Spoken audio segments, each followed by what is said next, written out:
All right, welcome back, family, to another unfiltered episode of the Truth Be Told Flex podcast. It's your sis behind the scenes, Panah Shalahaya, keeping this engine running steady. And as always, I'm rolling with the dynamic duo themselves, Shiri Yashub Judah and Ayo Ben Yahoo. Now, listen, tonight's episode, well, when I say gamma, you say, or how about your eyes are blue, but you ain't white? Your hair is straight cause you pressed it last night. Yeah, I know I just unlocked some memories for y'all right there. That's right, we're talking that Greek life. Oh, but we're about to stir the pot. We're pulling back the covers and flipping some tables. We've got a special guest coming to the show tonight with some real insight on Greek life. And trust me, you don't want to miss what's about to drop. Plus, you already know we got that Beyond Critical Race Theory segment locked and loaded. So sit back, open your mind, learn some truth, and don't be shy. Jump in the chat and ride this wave with us. This is the Truth Be Told Flex podcast. Let's get it. Brothers, the mic is yours. Man, look at here. She surprised me every week. But now that's what I'm saying. But now with the fire intro, She be with man. the fire. I know, right? I might. Hey, she gonna be asking for a raise after a while. And She'll be asking for a raise. Give us some after a more while. money, man. Yeah. Get the what you did. Oh, okay. Yeah. But yeah, this is going to be a great one tonight for sure. For sure, we do have a special guest in the house. Thank you, but not for that. That was beautiful. Ayob, I want to say thank you again, man, for coming in. We took an early break last week. And we did. Much needed. Yeah, we I did, feel man. like it was, you know. I feel rejuvenated and revived. So Exactly. Houston the Brew, I want to say shalom to you, brother. Shalom. Me 2 times elevate me to you. She is in the house as well. Obadiah Yahoo is in the house. Want to say shalom to you as well, to the house of Ayob Ben Yahoo, and also known as Boy. boy. Hey, it's about to be our boy tonight. Boy. Hey, yeah, we want to say thank you as well. But without further ado, let's bring in our guest that is going to help this show go forward. None other than Jaamell, the TrunkRattler, Mr. Music himself. Yeah. A one-man band on the strings, on the keys, on the drums, on the beat machine. He is on background. Hey, this brother here, he do it all. Welcome to the Truth Be Told Flex podcast, brother. How you doing, man? Doing good, man. All praises. Boy, you talk about an intro. That was an intro. Right. Him and the fire intro, man. Yeah, man. Man, hey, she be making me want to step my game up. I feel like I be lagging over here, man. Yeah, but yeah, we thank you though, but not for sure for that, man. Jaamell, how you doing, brother? Hey, man, I'm blessed, man. Blessed to be above ground. Man. So, hey, as long as it's a day above ground, man, I can't complain. Right. When you get our age too, man, them days be beautiful. Every time I open my eyes, I be like, yes. I'm Nah, telling for you. real. Look, me and the Art was just talking backstage about how we used to not be able to go to sleep when them kindergarten and first grade naps come around.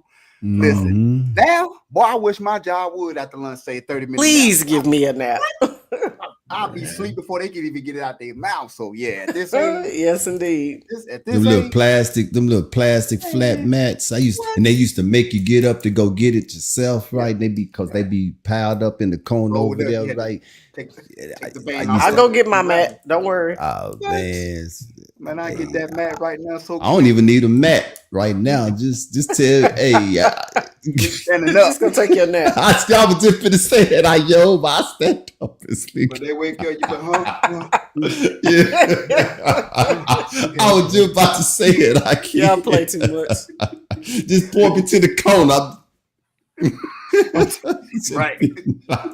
Hey, man, I fell asleep the other day. I was waiting to pick my daughter up from school. I'm in the line. I'm in the car. I'm chilling. Next thing I know, I'm dead to the world, man. Out of there. My daughter get a hold. looking at me like, what you doing? Daddy, I woke up, I didn't know where I was. Right. Yeah. They didn't know you was in the world. Nope. Daddy, what you doing? Funny. Daddy, hurry up. Push the gas pedal. Feeling like he done had a late night. He in the line picked up his drawers. He was really in Yahuwahville, for real. Sitting meditating on the word sleep. Yes, indeed, man. You got a young daughter, huh? You be in that elementary line. Man, I do not miss them days. She's not so young no more, man. She 14. Wow. 14. That's not an elementary ride. Yeah, That's middle school. That's what junior is. That junior high? Is that high school? That's high school. That's Freshman. high She school. just started high school. She just Yeah. started high school. Yeah, that's that. I'm watching to see who you coming out the front Yeah. doors with. Yeah. Yeah. I got my eyes on you. Come out with the same dude 2 days in a row. We gotta have a conversation. Yeah, we need to have a conversation. Right. Second day I done seen you walking, baby. Who was that guy? What's his name? Where he live at? Well, my man Jaamell say, hey, you don't want him to smell my cologne. Every time he Go smell my always cologne. banging with that bro. Yes, indeed. Look at you, man. Look at you. Yeah, that's for real. To say, man, the Most High is good. We got a good one tonight. This is not going to be like a regular program tonight. This is going to be a whole episode dedicated to Black Greek fraternities and sororities. We have one in the house tonight that have some insight and depth on it. So I do ask to those that are in the chat, if you are new, please be respectful. It's going to be educational. Like I told Jaamell, me myself, I'm not all that knowledgeable when it comes to the Greek life at all, other than what I done studied. And I'm sure the majority of us done probably studied the same things. We know, the founding of it, what we can find and what it stems to. And by us being in the truth, we know that there is a dark side to it as well. But, let's get into it and let's talk to our brother Jaamell tonight. Have us a great conversation. But before we do get into it, Jaamell, what you got new happening, man? Can we be expecting some new music sometime soon? Man, I am working on music, man. I'm always working on something. I'm working on an album right now. No release date yet, just working. Brainstorming, doing it a little different this time. So new music is on the way. Been doing some features. So you'll be seeing me on some features that's coming out. Production, producer for people. I'm producing Charmin. Producing Charmin coming up. Beautiful voice. Working with a lot of different people right now on the production side, man. So that's what we got going. So even if you don't hear no songs from me, you're gonna hear songs from me. Okay, then that's what's up. Yeah, that's what's up. Yeah. Cannot wait. Whenever something pop up out of the house of Yah, Jaamell Yah, say it. You know what I'm saying? That brother there like the true Swisher House. You dig what I'm saying? Say,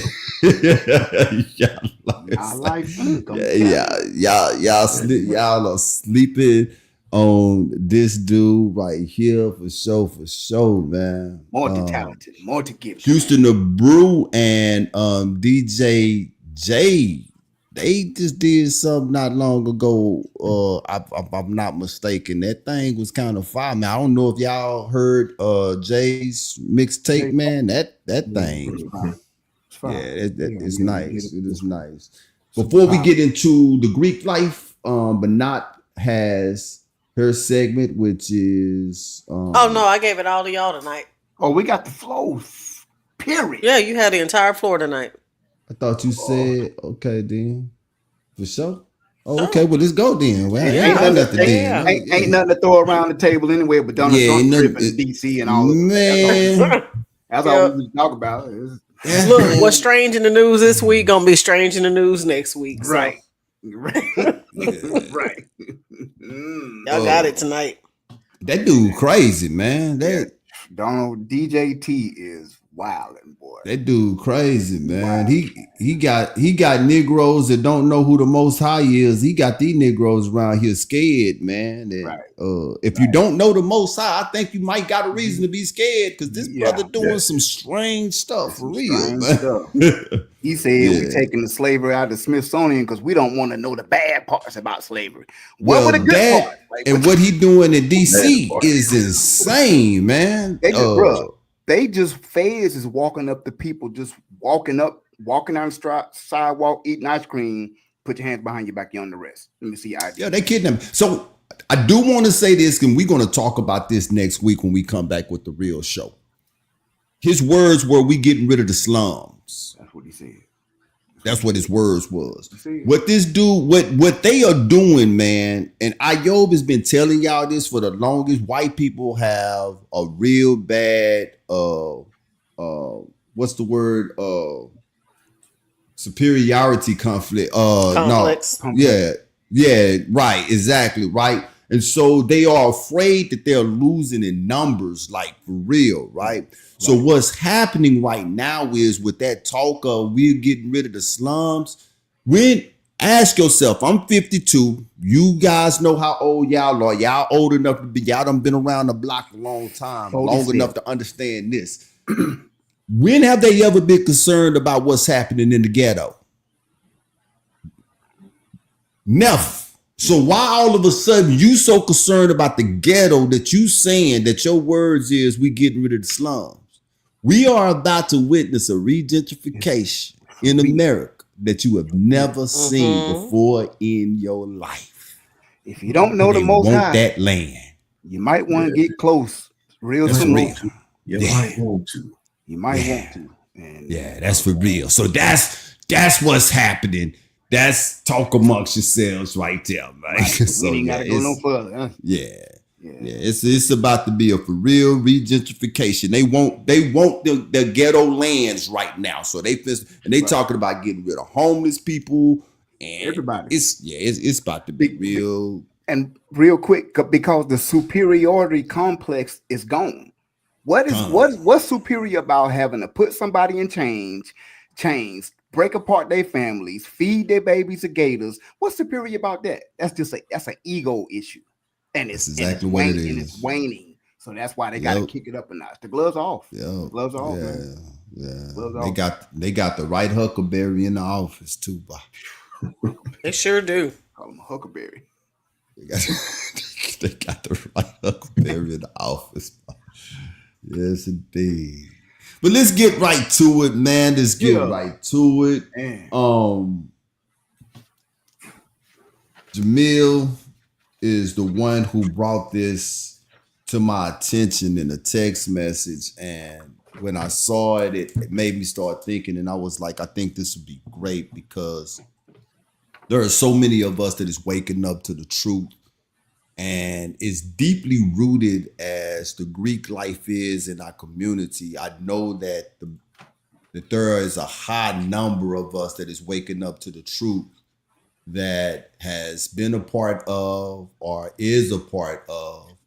And I'm sure that there is like this conflict that's going on with them, And so, I want this conversation to be in righteousness. I want it to be respectful, right? Not judgmental, but let's put things in a place to where it makes sense to those that are around us, right? And what it is. Like I say, I don't know a whole lot about it myself, as far as, just what I done read and stuff like that. And I got homies that's a part of, certain ones. But we got Jaamell then. So Jaamell, just to start us off, man, tell us, a little bit of background about yourself, what you know about it, how you know about it, and, just, open us up, my brother. Yeah, well, I know about it because I got firsthand experience in it. Right? When I was in college, I went to the University of Southern Mississippi. While I was there, I pledged right? So I pledged Alpha Phi Alpha Fraternity Incorporated. Spring '08, I crossed, right? So the ins and outs, I know it. And I think that having this conversation, for one, is important to the people who don't know, the people who have not went that route and joined a fraternity or sorority, and then for the people who are still members of fraternities and sororities, to have an understanding of what you're doing, what you're actually doing, and what you should be doing when it comes to that.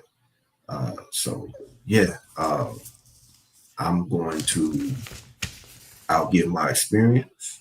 I'm here to answer questions. I'm here to give knowledge to the people who don't know. Because I do see a lot of information that goes around too, that's misinformation, right? And then a lot of times in Israel, we get so stronghold to where we don't realize that some things that we say we don't need to be saying, right? Because we get to the point to where we get so passionate, we start talking, and we don't realize that we start bearing false witness, right? And then we put ourselves in error, right? So people need to have the proper knowledge and understand what's what, so you can speak on it, right? So when you speak the truth, right, it's easier to open somebody's eyes to it. Like you can't open somebody's eyes who's in a fraternity or sorority when you're coming at them and what you're saying is false, and they know it's false. They're like, nah. I have a question right off the top because of something that you said, because I may be guilty of bearing false witness, right? Because like I say, all I know is what I've read, what I've seen. I have never been a part of a Greek fraternity. I'm not going to even lie to you that because of how little information about it I know, Jaamell and Ayo, there was for a long time, I thought them brothers was just goofy. You dig what I'm saying? I did not realize how serious it was. Like I'm being, you know what I'm saying, 100 with you, right? So if you don't mind, Jaamell, like as briefly as you can, just touch on some of the misinformation or some of the things that we may have been saying that is not right and that we need to clean it up, because I have been a part of an organization, right? Y'all can understand where I'm coming from. And I know for a fact that people talk stuff that they don't know what they be talking when it comes to the organizations that I have been a part of, right? And it's dangerous when you do that, right? Yeah. And so I'm more than sure that it could cross lines, if I'm not mistaken. So if you could just briefly, you know what I'm saying, just, you know, some of the misinformation that we be spreading that we probably shouldn't be. A lot of things that I would see and hear. One being that you tie the scriptures into the Most High saying, well, we shouldn't assimilate or want to be Greek, right? We take it and say, you can't be in a fraternity, right? It's a Greek letter organization. The truth behind it is nobody in fraternities and sororities are claiming to be Greek. Nobody in fraternities and sororities have assimilated into Greek culture. It's a front, right? It's a front. And to the average eye, when you see a fraternity and sorority, you're seeing, oh, this is a Greek letter organization. It's not, right? It's hidden in plain sight. Those letters that you see, like for instance, I pledged in 2008, right? Across 2008. I'm no longer an active member of Alpha Phi Fraternity Incorporated, just to put that out there. The letters, you see A Phi A going across the chest, right? What you see is Alpha Phi Alpha. What Alpha see and read is something totally different, right? Those letters were chosen for a reason. for every fraternity and sorority, they chose those letters so they could hide their organization in plain sight. Every organization has a true name that's under that represents our people, right? And they wasn't going to allow that on the campus, so they had to hide it in plain sight, right? That's one of the things, right? They're not assimilating the Greek culture. They're not claiming to be Greek. It was done like that so they can hide in plain sight, because the founders of Alpha, which was the first fraternity, right? They were in a spot. They were trying to be inside of the white Greek organizations, right? They wouldn't let them in, right? They're like, no, this was at Ithaca, New York, Cornell University. They wouldn't let them in. Y'all can't do this. They kept begging, kept trying to get in, right? Kind of like how we are today. We want to be with them so badly, right? Nothing new under the sun, to where they got the bright idea, you know what, let's just start out, right? On campus, we're going to have to use these Greek letters, right? This is what we're going to call it. Underneath this is a hidden name of the fraternity that we're going to use. The second thing would be when it comes to the whole open devil worshiping thing, right? It's not the case, right? To a certain extent, yeah. And like, you got people in there that just, they go in there and they just do all kind of stuff, right? But nobody in the fraternity sororities just coming in and openly worshiping the devil, right? For what you see on the outside, it's like, oh yeah, you doing that, and you just devil worshiping, right? And some people may be doing it, right? You got some people in there that's not worshiping the devil. I'm one of them. I've never worshiped the devil a day in my life, right? Right. That's not what these Greek letter organizations were founded on. It wasn't founded on devil worship, right? You got things that start off one way and end up another, right? Those are two of the biggest misconceptions that I see. Okay. I got a question. You said something a little while ago. And I don't, you may not be able to go above and beyond your explanation, but when you say I crossed, what does, because I've heard I crossed, I've heard crossed over, going under, I've heard those different terms. What could you tell us about when you cross or cross over, when you, after you pledge, or can you take us into that, a little bit into that? Yeah, so the term is crossing the burning sands. Okay. Right. So when you cross, that's just, you've completed the process, and now you are whatever you were pledging, right? With me, when I crossed, I'm now an alpha. Right. I crossed, once I crossed, at that point, it was like, all right, you done with the pledge process. You are alpha now. You can wear these Greek letters, all this and all that, right? But that's all it is. The term comes from, it goes back to, well, I speak for alpha. Yeah, right. But alpha, it goes back to that term crossing the burning sands, because alpha history is all about the slaves that were in Egypt. Right? Which is something that a lot of people on the outside know. Another misconception, right? The history is about the slaves in Egypt. The slaves in Egypt crossed the burning sands when they left. When they exit out. Okay. Right? Yeah. When they left, getting introduced to new knowledge. Right? That's crossing the burning sands. Right? Well, the name Hebrew means crossover. That's crossover. Hebrew. Exactly. Yeah, exactly. Yeah. Exactly. So, right.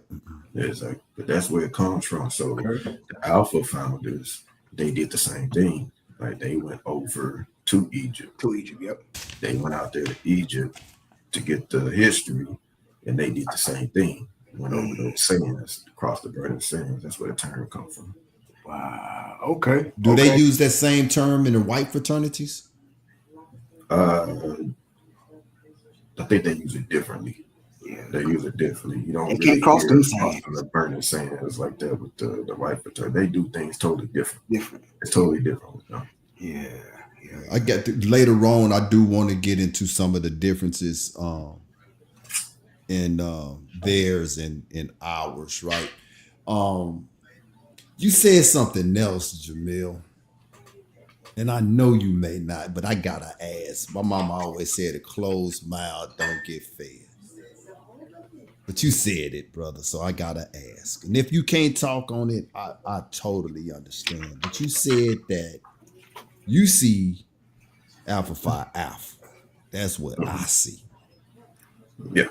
But you say when an alpha see it, he sees something different. Can you talk on that, man? Can you speak on that? Because I know that's even asking it cringes me because you know what I'm saying. But if you can't talk on that, man, talk on that, man. Yeah, it's a completely different name. Like in some alpha shirts, you'll see it A5A, and then you'll see some words under each letter. And you'll see these words, but you can't read those words either. I know that's what I'm saying. I'm being nosy now. Like that, I ain't gonna even. I'm being nosy. Yeah, those words that are up under there is a different language. So to the naked eye, you can't read it, right? You don't know how to read that language. When the alpha sees, he knows what it is. It's the true name of the organization, and that true name is tied to the slaves in Egypt, right? One thing about it, the alphas, that name, it identifies who we are as a people, but it doesn't flat out identify who we are as a people, if that makes sense. Like it's not saying that y'all we are the people, right? Right. It's not saying y'all the Israelites. Right. It's saying y'all the ones that was over there, like y'all was enslaved, y'all was this, y'all was the people over there in Africa, the Ethiopia, all that.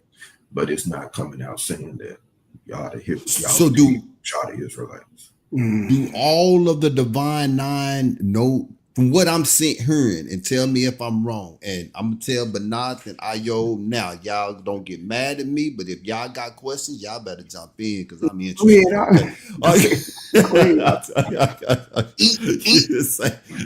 I'm telling y'all now, man. But of all of the D9, do they all? First off, am I hearing correctly that the D9 know who we are? Am I hearing that correct? That they know. I would say the D9. I can tell you that the alphas, alpha history, alpha history is based on the slaves in Egypt. Come on. The hidden name of alpha is based on that. Right. The colors of alpha is black and old gold is based on us. Right? Black standing for the color, gold standing for what we lost. Right? Based on us. So this is knowledge that you guys have to learn while pledging. You got to get this information. You got to get locked into it. Got you. Okay. You don't pledge, you don't get it. Right? You got two different groups of people when it comes to fraternities and sororities. The real and the cat, they call it. The real is the ones who pledge. The cat is the one that don't pledge. They just go, they cross nationally and get their shirts. Right? It's two crosses. You cross underground and you cross national. Right? So when I did it, I crossed national before I crossed underground.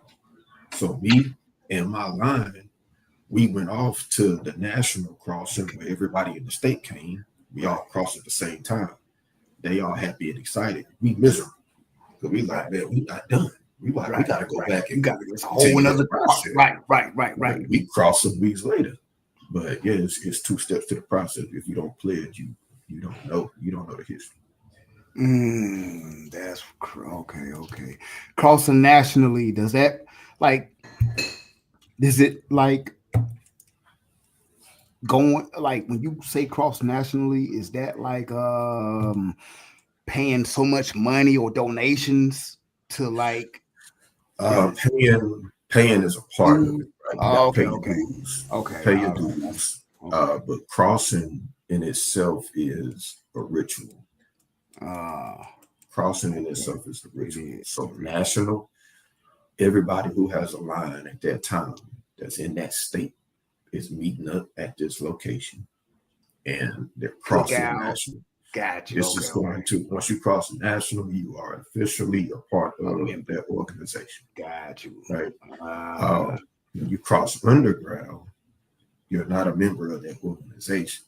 Ooh. You real, right? You real, you be respected, but you're not a part of the organization until you cross So national. there are certain privileges that you're not that's not available to you if you're just underground. If you Am I cross getting? underground, you can't wear nothing. Like you can't go to none of the conventions, Wow. none of that. You can do the underground. So what's the stuff. benefit? If you cross underground, the only benefit you get is the respect of being real. Okay. The respect of being real. Which on a college campus could be like the respect that you need for, I mean, If you don't go through the process on the campus, you won't be respected at all. Not even the people outside the organization is not even gonna respect you. Got you. I see. Wow. It gets around. That's pretty deep, man. Because I mean, with you got to understand. I guess with all the HBCUs and all of the colleges and universities, like I didn't pledge, but again, I got homies that are Omegas and Kappas, and like when they go to those conventions and they come back talking about it, man, I'd be like, hey, like it's not only do it sound like a big party, but it sounds like a true brotherhood to where, the level of respect that you have amongst each other. That seems like that's what one of the misconceptions, because you hear all these horror stories and you hear all, like you said, everybody worships the devil. But now I do think like Skull and Bones and some of the white stuff at Yale, I do think they be doing some drinking blood and crazy stuff. Like, I don't know that for a fact. I'm just speculating. And that's some of the misconceptions that kind of creep into the so-called black universities. But I will say I agree is that from what I understand with like some of my homies, that level of respect. And then on the flip side, if you don't, that respect level is just not there. You looked at it's like a peon, like no, you ain't even like you can't even come around us. You know what I'm saying? Like that's kind of an agreement when, like, as you're talking, like some of the stuff I remember some of the homies talking about and some of the homies saying that's pretty deep. That's pretty deep as far as that respect level. It's pretty deep. Yeah, it's pretty deep. I know it's deep in our community, man. I remember when I was in high school, man, junior, senior year, they started coming recruiting. What are they looking for? And the reason I'm asking my certain questions because I want to go somewhere as we continue on into the show as well. But each organization, what are they looking for because they don't go after everybody, right? They see something in somebody and they what's the word? They try to make proselytes out of them. What are they looking for, Jaamell? Well, in my time, there was no recruiting. Like alphas, they're not looking to recruit nowhere. They will notice you, right? The way they looking at people is you make yourself known and make your interest known to them. You come into programs that they might throw. They have an interest meeting. You showing up to the interest meeting. If it's your first time trying to show interest at the interest meeting, then you're too late because at that time they got the line together already. So if you come into programs and putting yourself out there, they're paying attention to you, right? They'll watch if they see, all right, this person seemed cool. I heard of them. They start watching you, see how you moving on campus, who you're talking to, who you're hanging with. Yeah. Like, is he a dummy? Is he smart? Like, Right. all of this. Yeah. They looking at somebody who could come in and elevate the organization versus somebody coming in that could having the organization elevate them. Looking crazy. Right. Yeah. That's another misconception too. A lot of folks out here think you just get in because you cool. Nah, you could be cool. You could be the dopest football player. But if your grades is a 1.2, they're gonna be like, bro, you ain't. I don't care how suave you are. I don't care what you drive, how many girls you got. If that GPA ain't hitting, nah. And then on the flip side, your GPA could be a 4.0. But if you a troublemaker or one of those dudes that everybody you just rub people the wrong way in the lunchroom, in the dorms or wherever, they like, nah. Yeah. So you kind of got to be hitting on all facets, like, and then it may be, is this true? It may be some areas where you don't check off 100%. That when you go, they can see stuff that they can polish up on. Yeah, like ain't nobody gonna check off everything. Okay. All right. Because during that process of the pledging, that's when it happens. Like during that process of the pledging, they tear. It's kind of like the military, huh? Like they breaking you down. They building you back so they can build you back up. Guys, you okay? That makes sense. With me, they broke me down to build me back up into this alpha, right? Because I came in, what they saw in me was, oh, this dude here, he different, right? He got that hood element to him. He can hoop. He got the girls chasing after him. He gonna work the flow. He gonna be able to work the girls. He got him, right? Some other dudes they'll see him. Oh, this dude's smart, right? He got a 4.0. He's studying to be a doctor. That's gonna be a good look for the organization. We're gonna pick him. Or this dude over here, he's studying to be an engineer. That's gonna be a good look. We're gonna pick him, right? So it just depends on what it is that you got, right? And if it stands out to him, but yeah. Wow. So I have a quick question. So speaking of working the girls, how close is the interaction between the fraternity and the sorority? Because you watch School Days and you got your males and your females, and there's this whole interaction. Like I know, for example, for Alphas was founded at Cornell University in 1906. And then 2 years later, you have the AKAs, and they've always been associated from what I could tell. They've always been kind of associated together. So how close is that relationship between the two? Yeah, so the Alphas and the AKAs, they consider brother-sister right. Organization. And it all comes because there was a relationship, right? So back then, the organization was founded, the Alphas was founded. One of the Alphas ended up getting with the AKA, right? Got in a relationship, got married or whatever, and that's where it comes from. Oh, okay.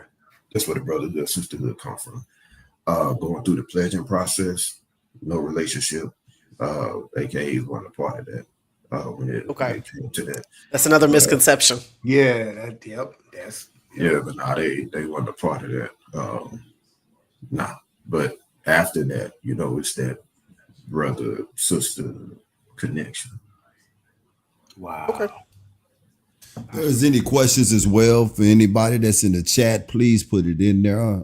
This is why Jaamell is here with us tonight to answer questions, man. But yeah, what attracted you to it?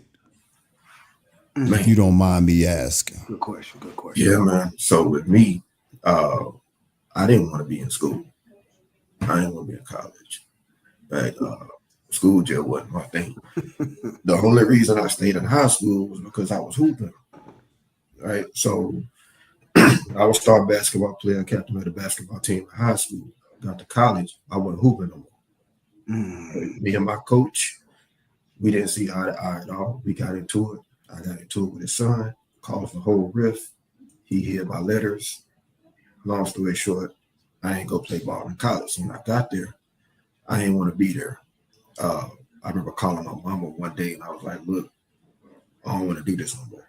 Right? I'm gonna come home. She was like, no, you're not doing that. So I was like, all right, look, if I gotta be here, then I'm gonna do something that's gonna keep my interest, right? And that's what made me look into it. I was like, I need something that's gonna keep me here, right? So I started looking into them, looking into the alphas, and the alphas was running the yard at USM. So I'm looking into them. I'm looking at all the other fraternities, and I'm like, I couldn't see myself doing nothing else. Like the alphas, I think that'll be something I could do, right? So that's why I joined. I needed something to do, so I wouldn't drop out of college. Wow. Yeah. That's something. That's pretty dope. Yeah. You don't think? I mean, you know, hey, college is not for everybody. Like, Nope. it's not, man. Like, That brother sounded like Marcus. I hated school. And that's crazy because I was the same way. I loved it till I got to college, and when I got there, and I re-injured my back and couldn't play ball no more, it was twice out for me. But I was able to go back later and get my degree. But yeah, it's crazy listening to the three of us up here. I started acting out before I graduated high school, and I played ball as well, and I didn't continue to play because I wanted to go do other stuff. I didn't even graduate. You dig what I'm saying? That's why, you know, I look at my life now. I'm just so thankful because I truly believe that anybody else that went through the path that I went, they probably not gonna have it, you know, the way that I have it, man. Beautiful wife, beautiful children, you know, nice job, you know what I'm saying? But man, you saw how I got to where I'm at. It's a head scratcher. And I know it ain't nothing but the Most High, man. But see, you two brothers, y'all actually went to college and did what it is that you did. You didn't play ball, Jaamell, but you still went. You found you an avenue to get you out. And as much of this Greek fraternities and stuff that we talk about, that still helped you get through. You know what I'm saying? It got you through. Right. Same thing with you as well. Like, yo, very educated brother, man. I hear you talk. You know what I'm saying? And you lay stuff down, man. But yeah, so I just think as a whole onset, I'm saying all of that to say that there have always been traps for us as black brothers in this world. What trap are you going to fall into? I heard somebody say it the other day that all of us is going to get got. But what you going to do when you realize that you got is the question. You know what I'm saying? So yeah, man. So, but all praises to that. You got anything, Ayo, man, before I fire off with another question, brother? Nah, this is interesting because I again, like we were saying behind backstage before we came on, this isn't talked about enough in our community, especially as in the truth now. I think there's a lot of misconceptions. There's a lot of things, like Jaamell was saying before, that we could bear false witness and really not. You know, we think we know, you know, some stuff we could have studied that it's like, oh, okay, that makes sense now. You know what I'm saying? It's very interesting how when you speak with someone that was like in it, it's different from the outside looking in, and then we talk to someone that was inside. That you like from everybody out there I'm sure everybody in the truth that's watching now has somebody that they were close to or still know that was either pledge and not in it, like Jaamell, or pledge and still apart. So you got different perspectives and different avenues and this is very interesting. So I just wanted to say that before we go. And I don't know if we may have had a question in the audience. Yeah, we do. Mm-hmm. Is that my daughter? Sure. What's she talking about?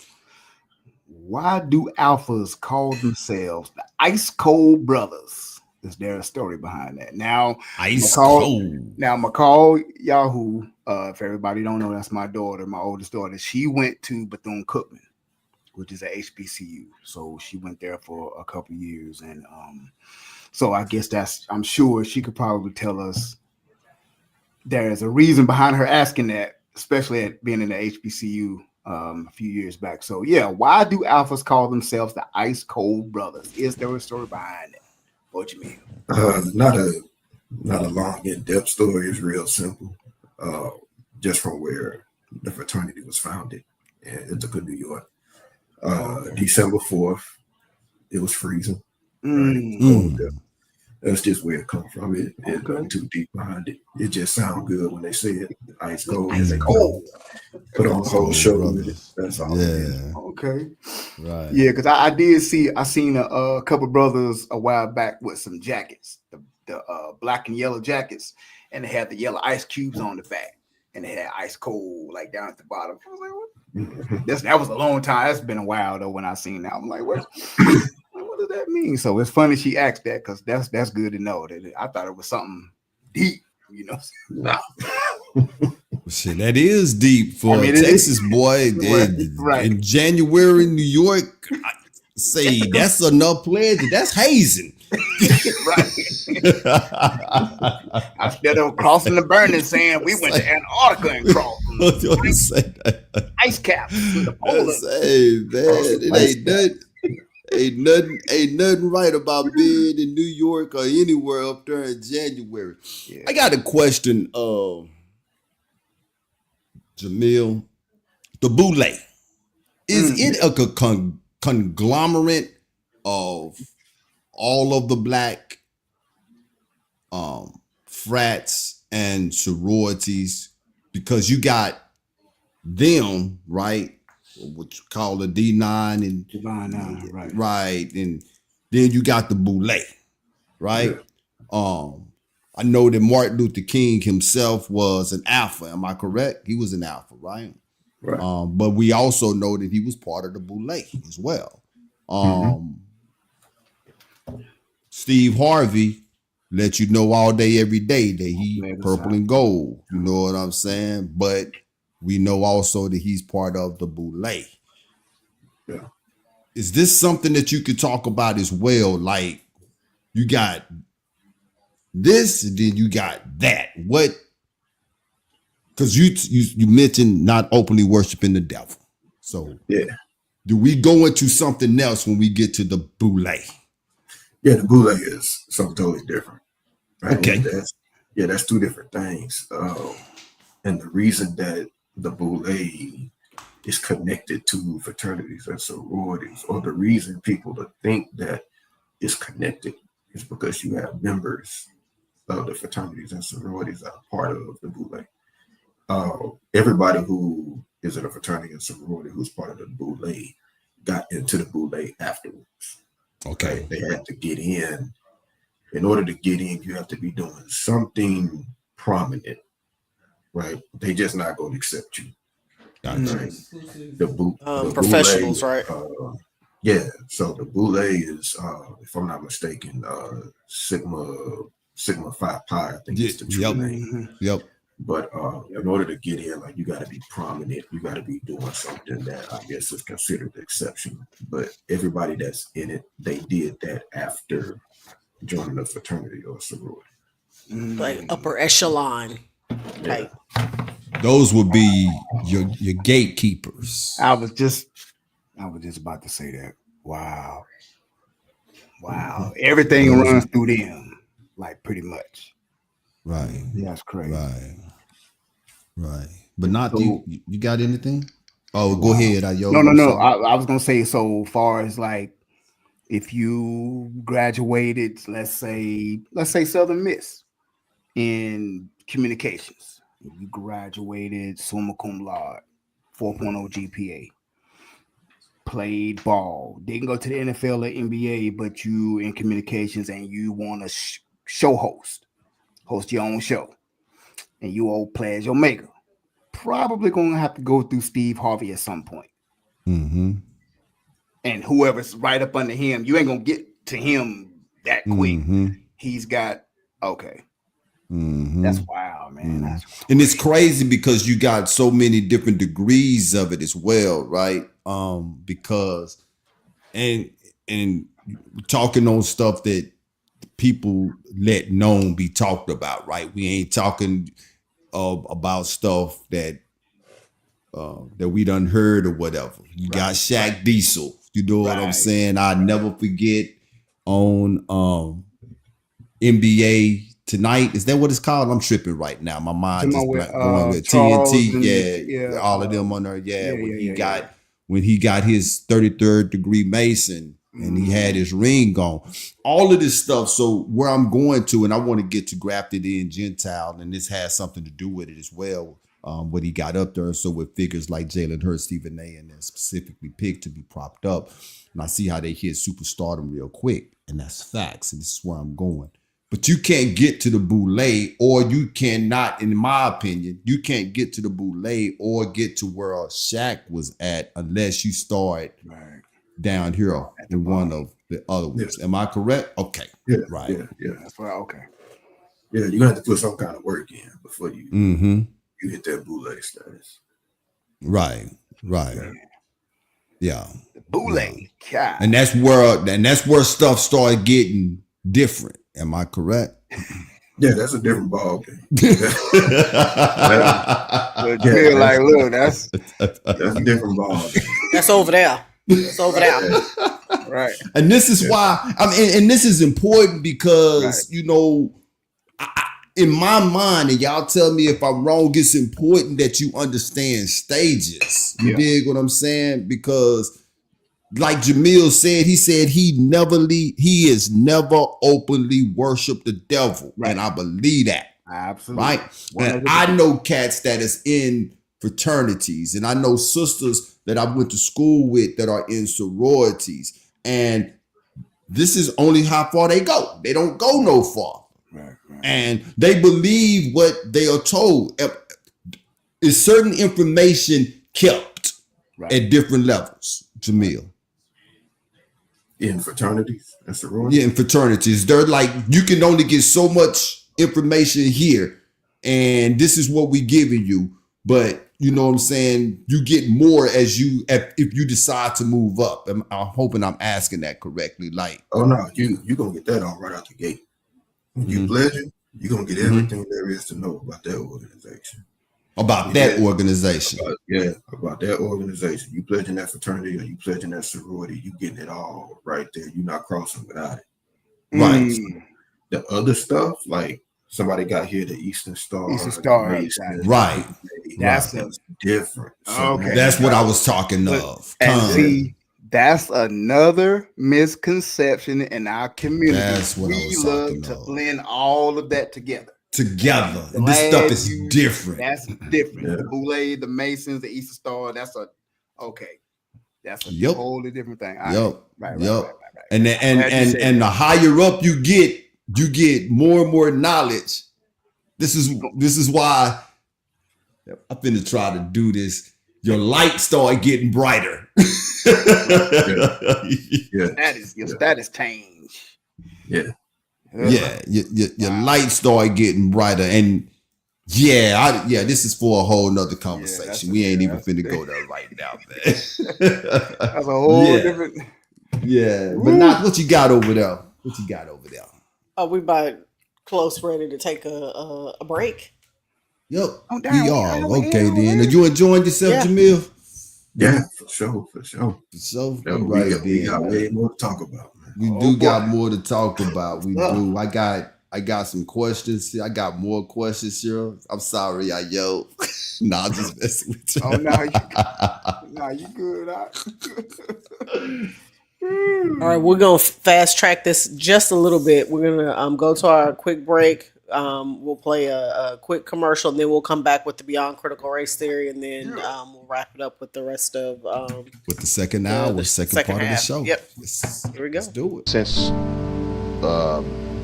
Reconstruction, of course, was what they were supposed to do after slavery. They were supposed to give us that 40 acres and the mule, and somehow they beat us out of the 40 acres and the mule. So they wouldn't want to reconstruct it, because if you'd have gave us that, we'd have been the richest people in the world, because we did all the labor. So what could we done with 40 acres and a mule?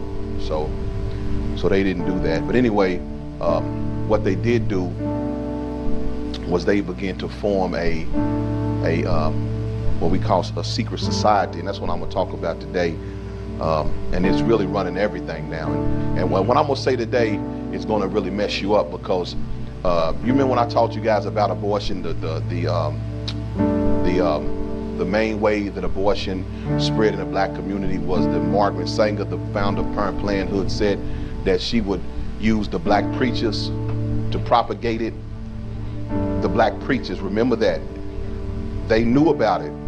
She used them, and what the black preachers did was they didn't say anything.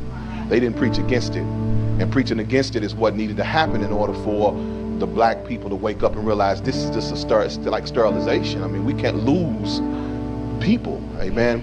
This is the reason why the European cultures are collapsing and declining, because these other third world countries are having babies like you wouldn't believe. Eventually the Muslims will just breed out everybody, because they have 8, 9. You don't believe me? Go over here, and when the projects go over here, you see these Somalians, they come over here, they have 20 kids. They keep on going. Before you know it, the whole wing of the whole project is theirs. That's what happened. They literally, by sheer numbers, they'll breed you out. Well, because of this eugenics, which was basically population control, that's a word you need to study if you hear anything I'm saying, which Margaret Sanger was a big part of that, which was eugenics is what Hitler taught anyway, where he got his information from. Hitler got his information from the Americans, from Margaret Sanger, and the group that founded Planned Parenthood. And Planned Parenthood, is that right? Planned Parenthood? It was founded to decrease the numbers of who they called feeders, people who really didn't contribute nothing to society. And blacks was on top, and then they had like retarded was on there, and just different people that they felt was feeble-minded, they couldn't live. There's a story that just came out in, what was it, South Carolina, where they just found out that they sterilized over 1,000 women.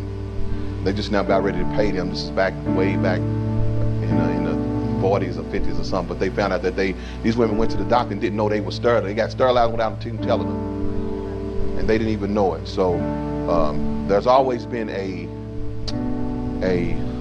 plan to manage our communities. Amen. Thank you, son. Come on, give these young men one more hand. Thank y'all.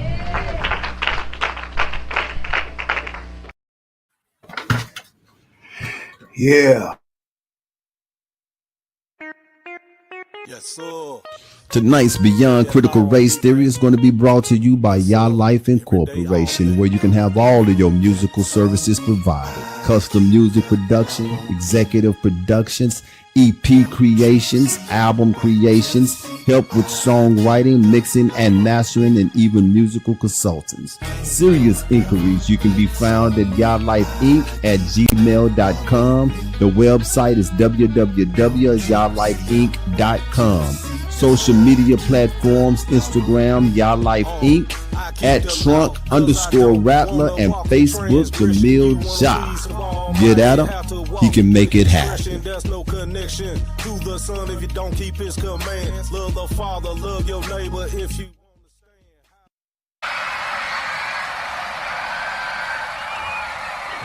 Yeah, man. We appreciate our sponsor and our special guest, my brother Jaamell, the TrunkRattler, for being on with us tonight and sponsoring this Beyond Critical Race Theory. Critical Race Facts will be coming to the Truth Be Told Flex podcast classroom to learn about our past, present, and future. And we are not taught it in school. So without any further ado, tonight is a good one, short and sweet. Wonder if you guys ever heard about, and I want to give a shout out to my wife, Miss Shaka Boom. That's for my bringing this to nation. my attention. The Black Pearl, Atlantic Beach, South Carolina. The Black Pearl, Atlantic Beach, South Carolina, is a historically significant community founded in the 1930s as a haven for so-called Black Americans during the era of segregation. It was a self-sustaining town where so-called Black entrepreneurs built and operated businesses, hotel, nightclubs, and shops, providing a space for Black families and individuals to enjoy the coast free from this discrimination prevalent elsewhere. In its heyday, from the 1930s to the 1970s, the Black Pearl flourished as a popular resort destination, hosting visitors and even famous Black entertainers from across the East Coast. However, following the desegregation of beaches in the 1970s, Atlantic Beach experienced a decline in tourism as Black travelers gained access to a wider range of destinations. Today, Atlantic Beach continues to be an important symbol of Black heritage and resilience, striving to preserve its unique history and the culture, including the influence of the Gullah Geechee people. The town hosts events like the Atlantic Beach Bike Fest and the Gullah Geechee Festival to celebrate and share its heritage. Recently, the Black Pearl's future has been debated with a proposed oceanfront hotel development known as the Black Pearl of the Atlantic. The project has sparked a lawsuit and controversy over concerns it can threaten the town's historical and cultural identity and potentially violate existing deed restrictions. The lawsuit aims to prevent the development, seeking to uphold deed restrictions that limit construction to residential properties. Overall, the Black Pearl represents a significant chapter in American history, showcasing the creation of a vibrant and resilient community in the face of adversity and serving as a reminder of the fight for equal access and opportunities.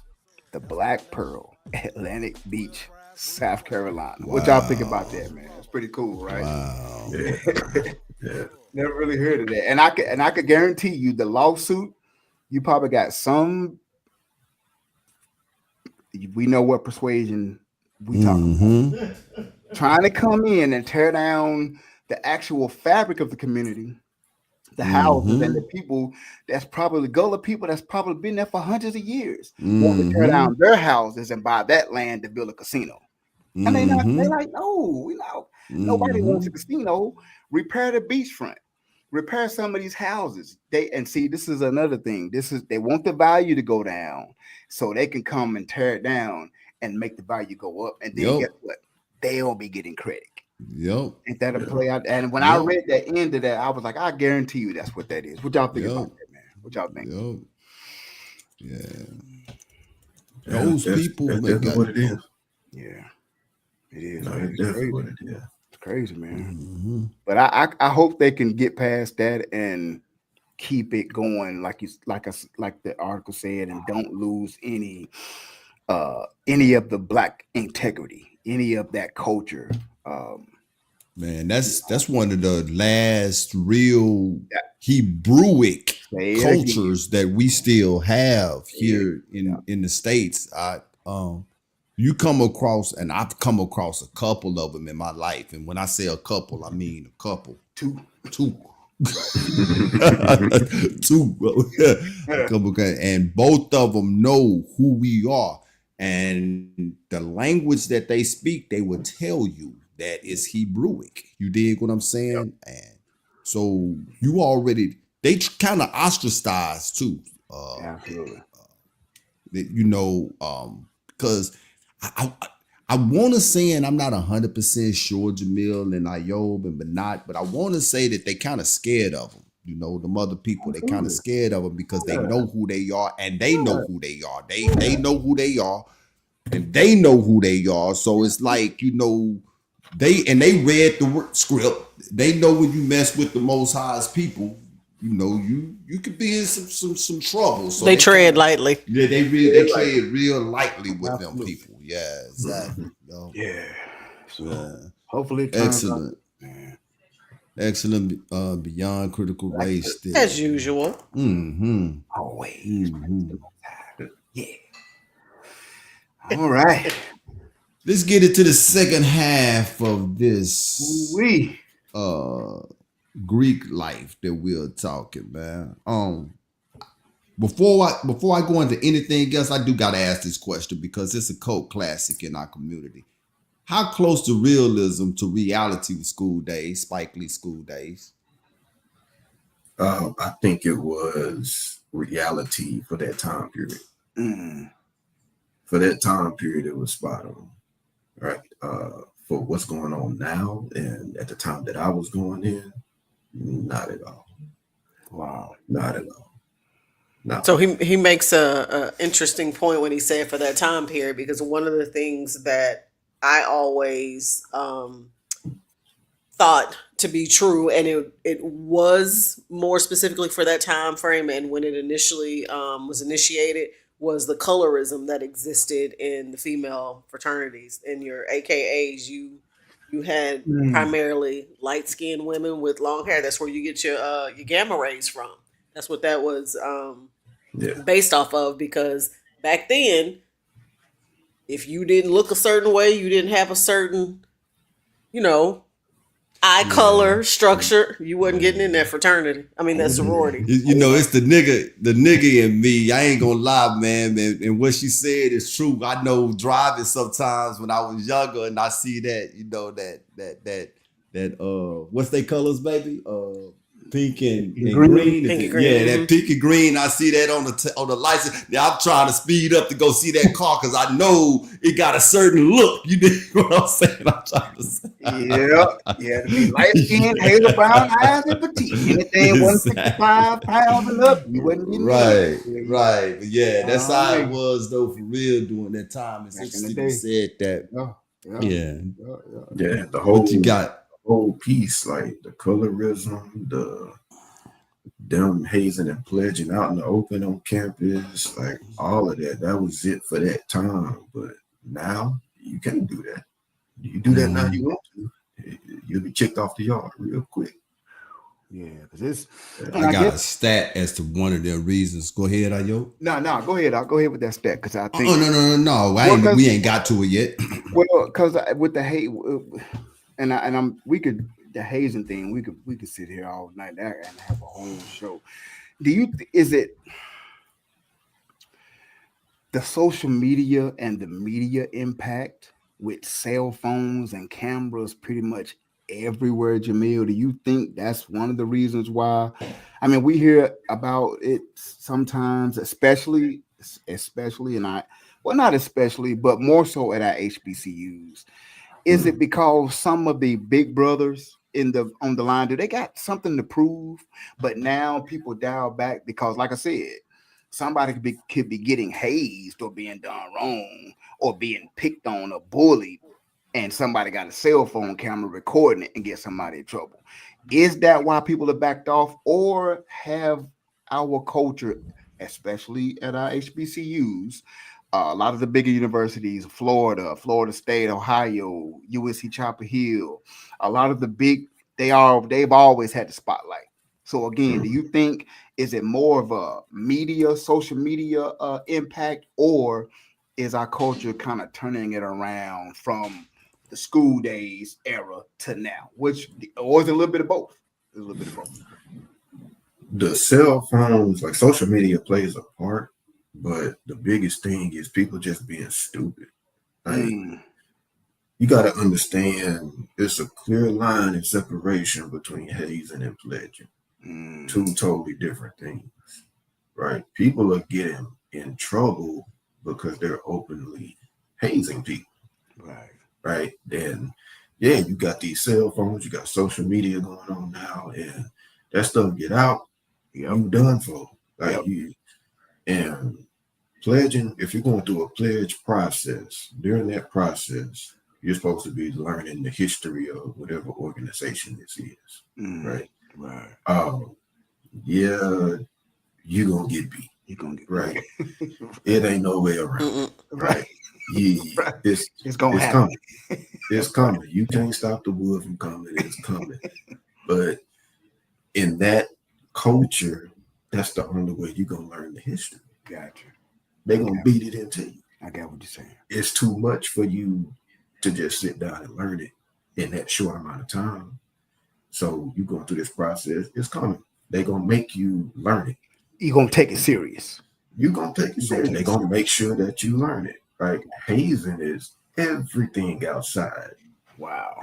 Like you get a call at 2:30 in the morning, you get woke up out your sleep. Hey, bring me a banana. What this got to do with anything? Right. That's hazing. Right? You got people doing stupid, walking down the street naked, and all the dumb stuff that you could think of. Yeah, is hazing. Yeah. And that's the stuff that gets put on the media. Right. That's the stuff that gets put on the news outlet. Right. That boy, I forget his name, that just died. Caleb Wilson. Caleb Wilson. Yeah, he got punched in his chest so many times. Jeez. Cardiac arrest. So where the boy went into cardiac arrest. Man. Right? So, and that's what I'm saying. So, not to cut you off, but they gotta lose it at some point. Like get that carried away. You answered my question too, because the next question I was going to ask, pledging and hazing, what's the difference? So thank you for answering that, Jaamell. For you to get to that point, Ayob said something. He said, do they got something to prove? Like, I can understand a little bit of hazing, for real. I know that sounds so crazy, but I get it because this is what it is. And true story, the house that I was at not long ago, they wanted a system because their daughter was running out the house. Right? They not burglar. They want to make sure if a window open, I know. And my mind was, Jaamell, you just said something. They gonna beat it in you. And I told my wife, I ain't gonna repeat how I said it to my wife, but I said, all you gotta do, mess that girl up a couple of times and she'll stop that. You ain't gotta pay all this money. You know what I'm saying? Mess her up a couple of times. That boy called, hey, come see me. She's something to cuss him out. You know what I'm saying? Because you don't, hey, right? We got that taken care of. But look at this stat. At least one school related hazing death has occurred every year except in 2022 since 1959. That is 63 years. Wow. 10 deaths is the highest number of hazing deaths recorded in a single year, occurring in 2002, 2012, and 2019. The most recent hazing death was the one that you just talked about, Ayo. It's in February of 2025, this year. 20-year-old Caleb Wilson, who was hazed by his fraternity, members at Southern University, A&M. My question is this. That's a lot of deaths, bro. Yeah. Is there convictions? Because we know that they got power, and we know that a lot of attorneys on both sides, prosecution and defense, we know that judges are part of this brotherhood as well. You know what I'm saying? Are there convictions that come about with these deaths, man? And if so, when these brothers do get convicted, get time, right? Do the org continue to take care of them while they spending their time, man? Like, that's a lot of deaths, man. Or do they get excommunicado? Right. I was gonna ask that. They cut you off. Cut you off. And you gonna get convicted. They're gonna cut you off. Right? Because now in their eyes, you've made the organization look bad. And this here, it runs deeper. Right. So with us in the Hebrew community, we're looking at Greek organizations. You worshiping the devil, right? You doing what's against the Most High, which is 100% facts. Everything going on inside the organization is completely against the Most High, right? You're going against the laws and the commandments, right? Beating on somebody, that's not loving your brother. Especially your brother. Yep. That ain't loving your brother. Right. You to kill somebody. You're breaking the law every which way. Right. Adultery. And then all of that, right? You're Yep. breaking every single commandment when you choose to join the organization. And in a situation like Caleb Wilson, for them to do that to him, they did it for a few reasons. For one, like you say, I got something to prove. I went through this. You gonna go through this. I ain't gonna do nothing to you that wasn't done to me. That wasn't done to me. I can't tell you how many times I heard it. I ain't gonna do nothing to you that wasn't done to me. You be all right. But at the same time, the person that's telling you this has pledged their life to this organization. This is where when we look at it, we like, okay, you devil worshiping, you're idol worshiping. You've pledged your life to this organization. That's his identity. And now that you've pledged your life to this organization, everything you do from this point on goes to the organization. You don't represent the Most High in nothing you're doing. Wow. And that's the part that being inside the organization, we don't even realize it. I didn't realize when I crossed and I was on campus being an alpha, I didn't realize how far separated I was from the Most High. Wow. And I was raised, I came up in the church, Christian church, just like everybody else. I would pray, I would do all of this. When I crossed, all that went out the window. And it was a slow effect, right? It came to one night, forget to pray. Next night, I pray again. Night after that, forget to pray. Next thing you know, a week. They keep you busy, I'm sure. Oh, you busy. A week that went by, I ain't prayed. Not a whole year that went by. I ain't saying not one prayer. I ain't did nothing. Wow. And it's like that with everybody in the fraternity. You get so wrapped up into it, you don't realize that you idol worshiping. And then it's so serious to where you get out of control and you do something you need to be doing. That's why people are dying, because people get out of control. They don't pledge their lives to this. And every organization has a hymn. Every fraternity or sorority, they have their own hymn, right? Just like you'll sing a hymn in the church, you go sing a hymn for your organization, right? And 100% of the time, I know it was for the alphas because I was in there singing the same thing, right? As in that hymn, let the spirit of the fraternity guide my heart, guide our thoughts, right? So this, I'm sorry, go ahead, man. Yeah, you hit something. Every group doing this, and you don't realize what you're doing, right? So you now let the spirit of the fraternity guide your heart, guide your thoughts. People ended up dead.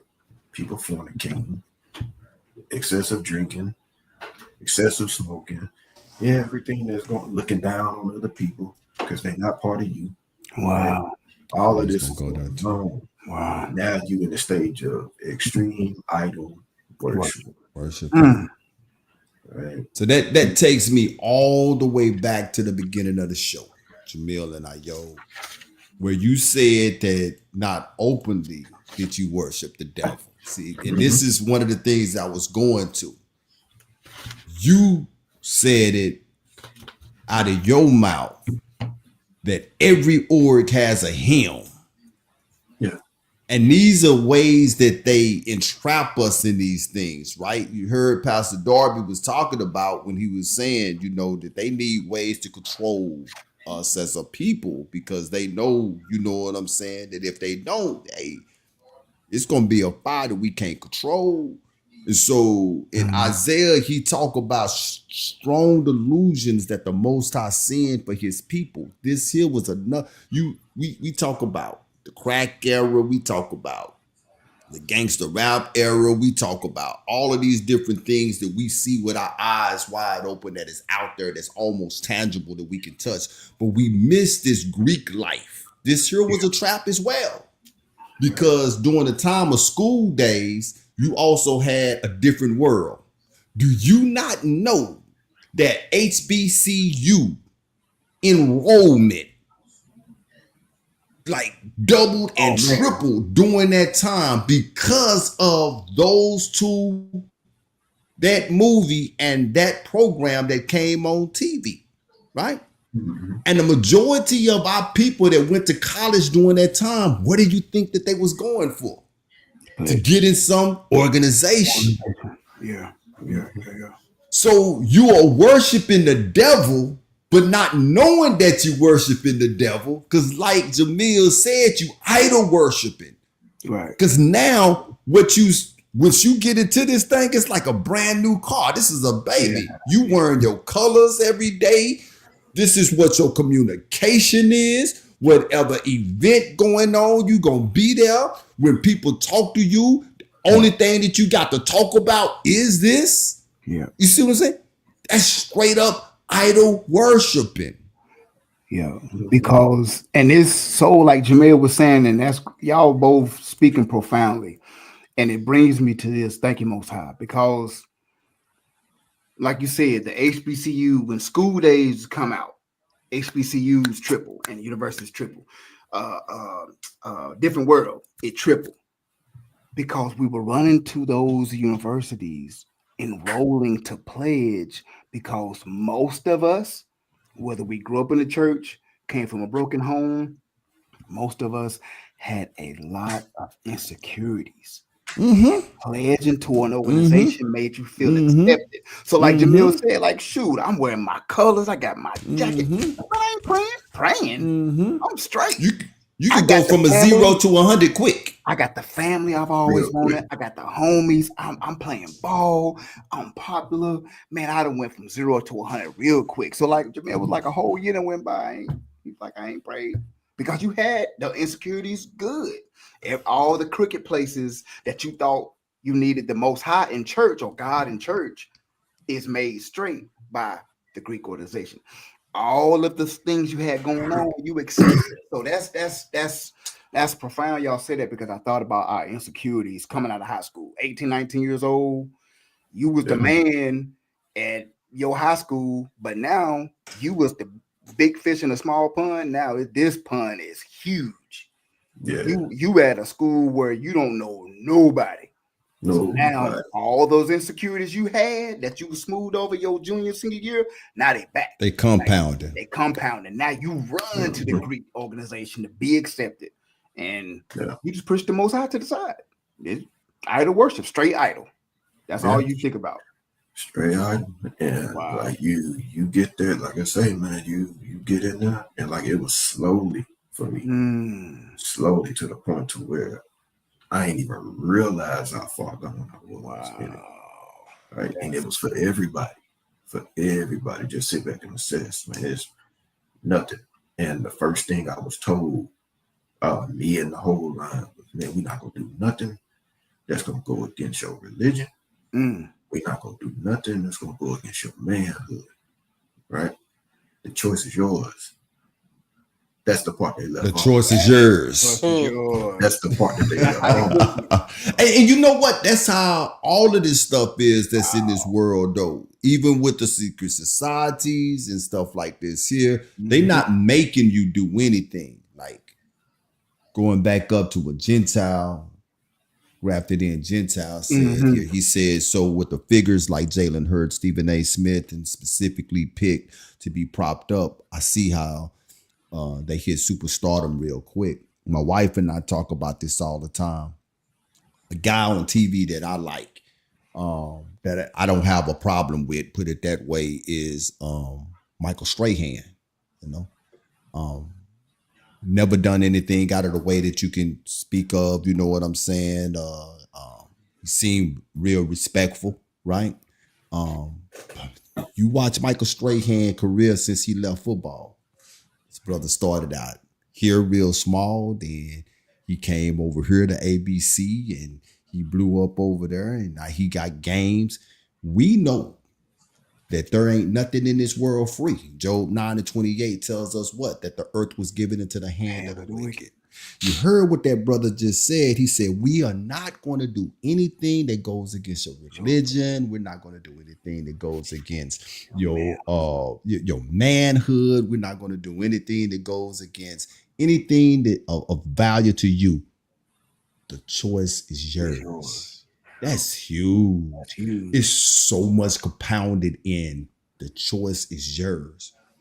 Do you want to move from here to here? When you seeing people move from here to here, especially in the entertainment world, it's not free. It's not free. The choices that they are making. And all of this still steams back to, I look at, and Jaamell, tell me if I'm wrong, because what I don't want to do is bear false witness, and I don't want to speak wrongly. But I look at the D9 as the root on a bigger tree that get you places, you know what I'm saying, outside of, like, when you hear, okay, you hearing it's good. And you know how there are people in this world, all they do is smoke weed. They don't want nothing else. You come to them with crack, no, I'm good. Weed. Reggie at that, right? That's all they got. And you got people that join these fraternities and these sororities, and what they get out of that, right there where they at, they good with that. But then you got those who like, I need more. Yeah. Mm-hmm. Am I correct? Yeah, you're correct. 100%. 100%. You get in and you got some, like I had some on my line. Like, you got in and everything was good. You realize, all right, it's getting closer, time to graduate. I got to do something else too. Then you start looking at the Masons. What the Masons got. That's what I'm talking. Right. Speak, brother. Then they jump into the Masonry. Then you done got into something completely different. Then you're looking at the Masons and you stuck there. Because now you gotta, you realize you're not in the fraternity that you right. were. It ain't what you thought it was. Masons now, and in order to get this knowledge, you gotta keep doing this. You gotta keep doing this. You gotta keep going through these rituals, right? So you trapped. They got you, right? They got you. But man, it's always something that it's always something you chasing, right? That feeling. A lot of people don't want to lose that feeling. You don't lose that feeling because it's a feeling of comfort, right? You in high school, you in church, you get to college, the fraternity become your church. That's all it is. Fraternities and sororities is churches to the black community. That's all it is. That's all they are. Great. Right? And just how they got you idol worshiping in Christianity in the Baptist church, you doing the same thing in the fraternity. You idol worshiping now, the same thing. So you comfortable. You comfortable until they get to a point to where it's like, all right, I think I done touched everything I need to touch while I'm here on campus. I'm getting ready to graduate. I want to make sure I'm really secure. What else can I do? We got the Masons out here. We go holler at the Masons and see what this about. And then you realize that once you go holler at them, they're not going to tell you what it's about. Oh, just come on to the lodge and see. That's the allure of it. Yeah. Come on to the lodge and see. Come up to the lodge and see. Wow. You get to the lodge and they got you. Have you guys ever read Ezekiel 8? I'm not going to read it, but the whole chapter. This is not something that is new to us as a people. When I read Ezekiel 8 with eyes open, I said, secret society has been amongst us for a long time. And now we talking about the priest. So if you haven't read Ezekiel 8, for those who are listening, go read Ezekiel 8. And you will see exactly what it is that I'm talking about. You had both fraternities and sororities in Ezekiel 8. The Most High was showing Ezekiel this. They were inside the temple. Weeping for Tammuz has a whole different meaning after the Most High wake you up. You be like, you see what I'm saying? Weeping for Tammuz. You dig what I'm saying? You think, oh, okay, it's cute, still Christmas tree. Oh, yeah, Nimrod. But then after you wake up and you could have been in a Greek fraternity. What? Now the weeping for Tammuz. Right. Ezekiel said he picked him up by the locks and took him to the temple. Yeah. Look at and they doing this in the sight of the Most High. And they doing it secretly. And we were so thrown off, we saying that don't nobody see us, can't nobody see us, and not even the Most High, not realizing that ain't nothing hid from him. And what did Asa Yahoo say Forgive me, brother, if I pronounce your name wrong. Yeah. So Asa, he played ball at a university, and from what he's saying that they try to convince him that they had somebody that read the Bible to come and recruit him, basically, to try to make him feel comfortable. You know, yeah, man, it's all right. It ain't no, this ain't idol worship. I know what you think you read, but no, this is what it means when it say that. That's wild. That is crazy. That's like, what Jaamell said. It's you come straight out of the church from high school. You was the man, and then you get to college. It's like a culture shock. But then they recruit you, and then you slowly matriculate into this setting to where it's like that one moment after a year, and then you play it, and then bam, they got you.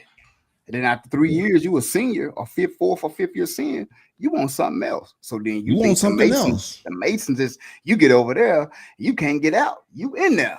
You doing every ritual. You got your pants leg up, blindfolded, walking on hot coals with a goat in the background. You doing everything. Drink this cup. This is a bread Kool-Aid. Yeah, right. Okay. So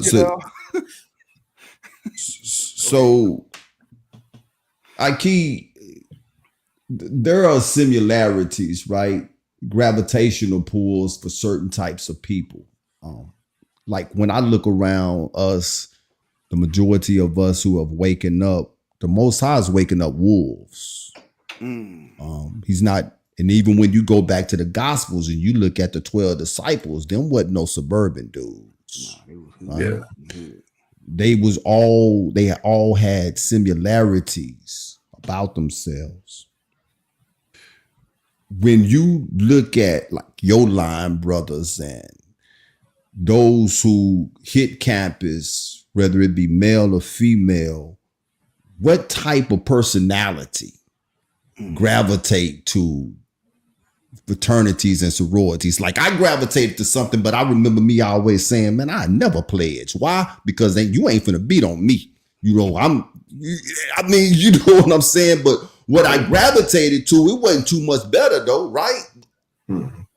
But what type of people gravitate to fraternities and sororities?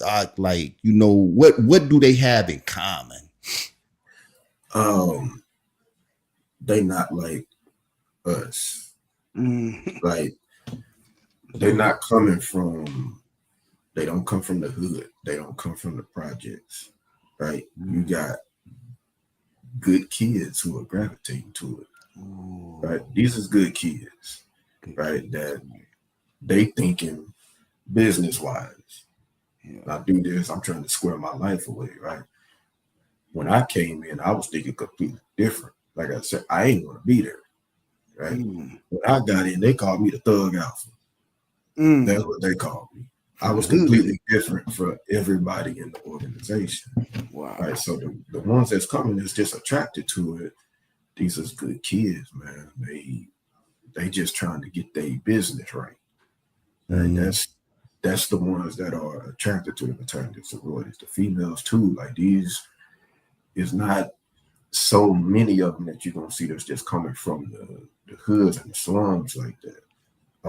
You'll have a few, right? You have a few, but for the majority, like this, it's just good kids, and they're doing something that they think is gonna help elevate them. Wow. So do the good kids that's kind of from the suburbs do they get in there, like you said, they get business minded and I'm gonna solidify my future for the rest of my life, and they get a little bit of power and they get greedy, and it's almost like a pit bull, you know, I hate to use that analogy, but like a pit bull tastes that blood. Is that what it is? Is that what it do to some of them? It's a change, man. Like it. Ooh, okay. It's 100%. You have no choice but to change. Right? You got people that's like, oh, I'm gonna do it. I ain't gonna change. I said it when I was going through the process. Oh, I ain't gonna change. 100% change. Like you don't have a choice.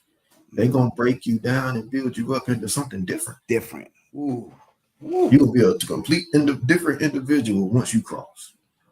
And it's like night and day right after you cross. Well, probate. I take that back. Probate. I crossed. I didn't probate till about maybe 3-4 weeks later. Once you probate, it's 100% change, like night and day. I was no an longer, alpha. I was no longer Jaamell. For right. Yeah. Once I probated, that's Jaamell the alpha. Listen to that word he said. Probate. Yeah. Jaamell the alpha. Instant. Yeah. We talking about, and that's why. Go ahead, Jaamell. What did you say? We talking about a 2-second change. 2 seconds from coming in to the venue, going out, still having my mask on. Right, nobody knew who I was. Coming through from where they announced who I was, and I took my mask off. Everything changed. 2 seconds. That's a ruach, man. God. That's a ruach, man. That's why them dadgum omegas. Listen, is them is some of the most worshipest Negroes in the world to me, man. I was like, them niggas get. Hey, and if there's any get here, I apologize, but I don't. Right? A lot of my partners is omegas, and they different. They cool different. Dudes, play ball, but was good. Good in school. Had some rough upbringing, but was good. Like Jaamell said, good kids. Boy, listen, now Atomic Dog come on, bro. They loud. They lose their mind. Boy, I'm talking it give them something that they have never had before. Yeah. And this is, and this is what's interesting about this conversation, because, and that's what we all search for. We search for something outside of ourselves, regardless to what. And you might look over here and be like, that's something like me. That's something I never do because of this. But the same thing. I was looking for something outside of myself. You dig what I'm saying? And that's why you got people so attached to the Christian church. Talk to a lot of Christians, man. That's their identity. That's what I'm a Christian. Right. And they don't know nothing else. You know what I'm saying? And that keep them in a safe spot. That keeps them in whatever. And that's like a blank. You remember, what's his name? Linus on Charlie Brown, the peanut that had the blanket. Mm-hmm. Christianity is their blanket.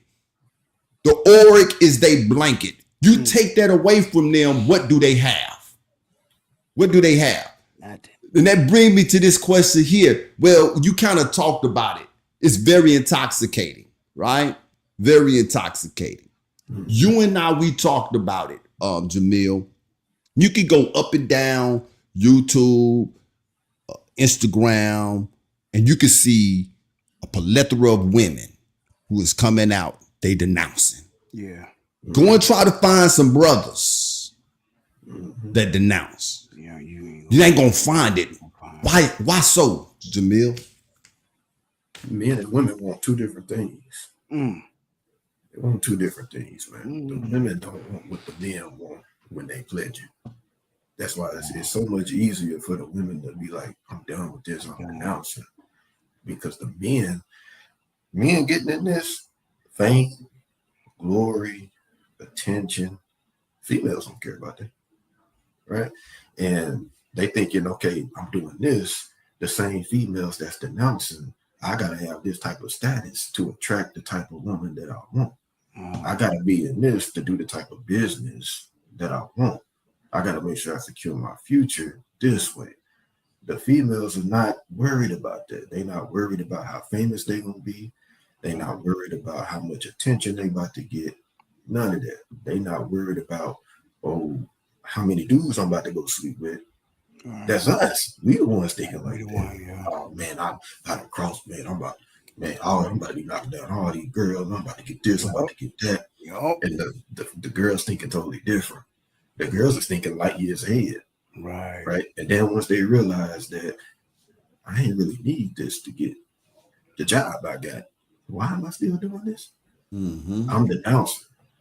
And then I realized, I look back on it, and the stuff that I was doing, it wasn't right. I'm denouncing. The dude was like, I can't let it go. I need this. These are my brothers. It's their identity. I need this. This is my identity. I'm doing this. I got this status. I'm an alpha. I got this going across my chest. I'm doing this. I'm doing that. You can't tell me nothing. So no, they're not going to denounce at all. Well, Go ahead. No, I was just gonna say what I do find interesting. Jaamell is right in that most women realize they don't need that after they hit a certain age. They realize I could have done what I needed to do without this. There is a sisterhood involved.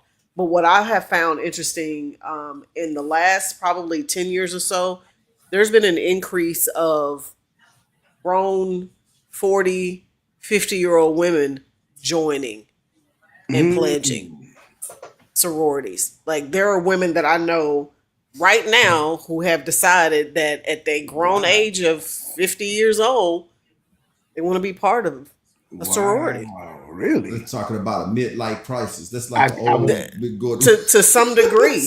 To some degree. That's why you always see old white men driving Corvettes. You know what I'm saying? To some degree. You got the undergrad chapter and you got the grad chapters of fraternities and sororities. So you got the grad chapters, this would be the older men and women who decided they want to pledge after college, right? They want to do it.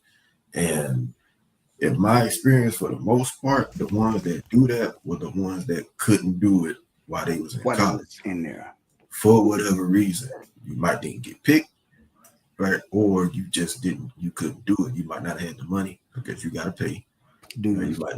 You might not have had the money. You might have had something going on. You might have got pregnant, whatever it is. And then years later, I can do it now. It's still my dream. I always want to do this, right? You jump into it. But everybody got their reasoning for wanting to do it. And it's all coming back to that identity, wanting to feel like you're a part of something, right? But for the women, it hits quicker for them. It hit quicker. They realize I really didn't need it. I really don't need it to do what I'm already doing, right? For me, I got nothing from Alpha. I got nothing from Alpha that benefited me in the real world. Like, none of my jobs came from Alpha, came from being an Alpha. At all. Nobody hooked me up with nothing. So I look back on it, I'm like, what did I do? Right. Because that was going to be my next question. How hard was it for you to denounce? And you matured too. Not only did you matured in the Most High. You know what I'm saying? So it's like what Paul said, when I was a child, I spoke as a child. But when I became a man, I put childish things away. I want to say this, and I want to get to this last point before we get out of here.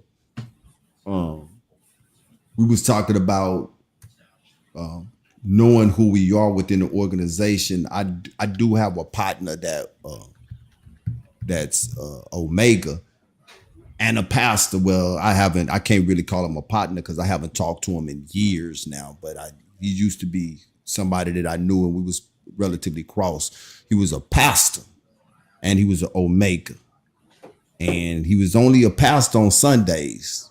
Okay. Yes, indeed. But Omega any other time of the week. He was Omega all them other days, right? But what I always found strange is that when we got together, we get to talking about the word, it'd come up, and I get to talking about who we are. That brother shut that conversation down quick. Oh yeah. He shut it down quick. And I started thinking to myself, this Negro know. And he mad at me because I know and I won't shut up about it. Man, that's deep. That's deep. Yeah. I won't shut up about it. I'll tell you this. Last question. Go ahead. I'll tell you this, man. Like, you asked me earlier in the show, like, do the D9 know, right, that we the Israelites? And like as I told you, like, the history is not going to pinpoint and say y'all the Israelites. But the history is going to say y'all the Israelites. Right. At some point, you're going to realize what your history is, right? I realized that when I came into the truth. When I came into the truth, I was conflicted.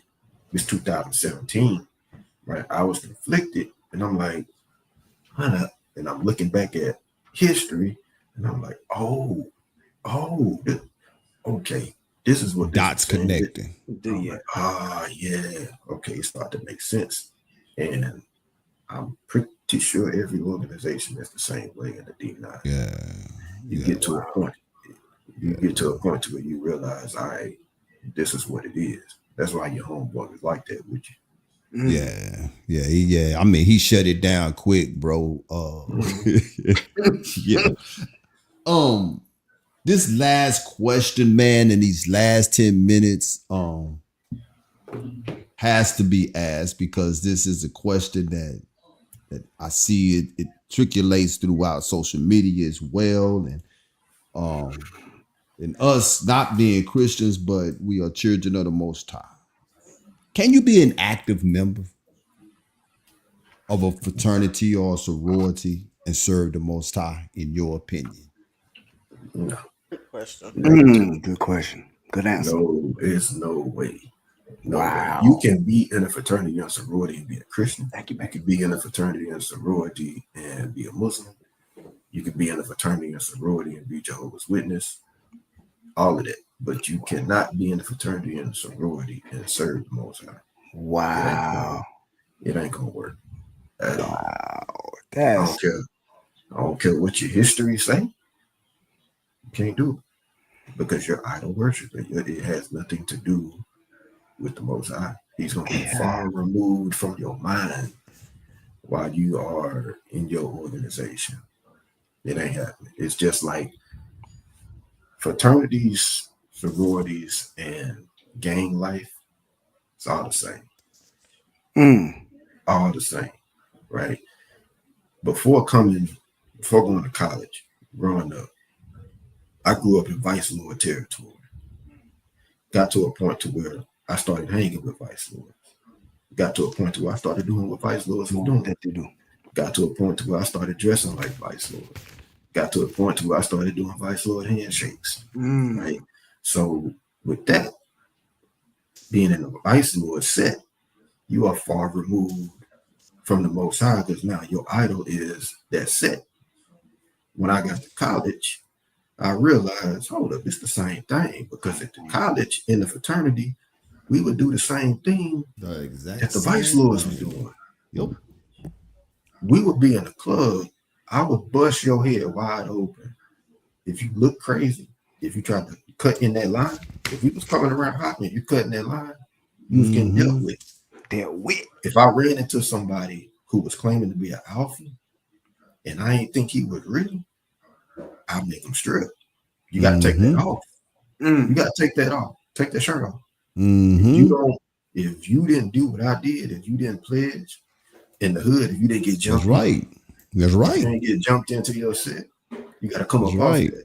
Fraternity, same way. Any fraternity or sorority, they see somebody and they charge you up, and you don't know how to come back off the charge. That's right. You got to come up off of that. You got to take right. that off. Wow. Why they get so upset when you be doing them calls, them chants?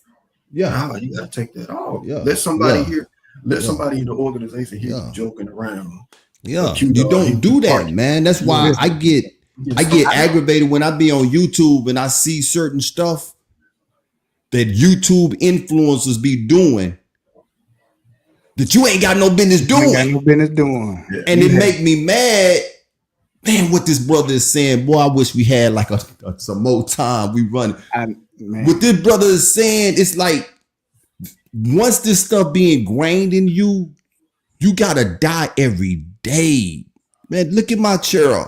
Look around me. This, you know what I'm saying? And my wife and my kids, they be making fun of me because I start that stuff be in me and I know that it can't be a part of me, right? And so you got to deal with that stuff, man, what this brother is talking about, man. It don't be a overnight. It don't be a overnight thing, man.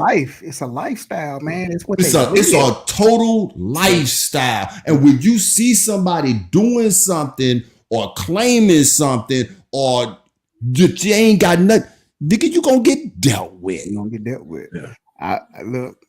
My wife was talking to me earlier. She's like, you gonna tell the story about it. Listen, one time I was at a party with a whole bunch of Omegas and I asked the DJ to play a certain song and I hit a cold word. boy, that you know how when the DJ be playing and and the music stopped, it was so quiet. That's how it was. They heard me say it. Boy, everybody was looking at me. Boy, I was sweating bullets. But yeah, it was about to go down. It was about to go down. They were like, "How you know that? Who you been talking to?" Again, you can't just say something and think you one of them and you not that. They don't care how much ball you done played, who all you know. Yeah, you ain't that cool. You not that, bro. Like all that friendship was about to go out the window. Yeah. So no, man. Yeah, that's man. And one night we had a club party and we was coming around. We hopping through the club, right? We in a line in Hattiesburg. It was real big. Gangsta Disciple had a coalition in Hattiesburg, right? Mississippi. Gangsta Disciple territory. GD's in the club. We coming around. GD's come straight through the line. I'm like, oh, it's about to be a problem because that's a no-no. It can't happen, right? Wow. One of the line brothers ended up pushing the GD.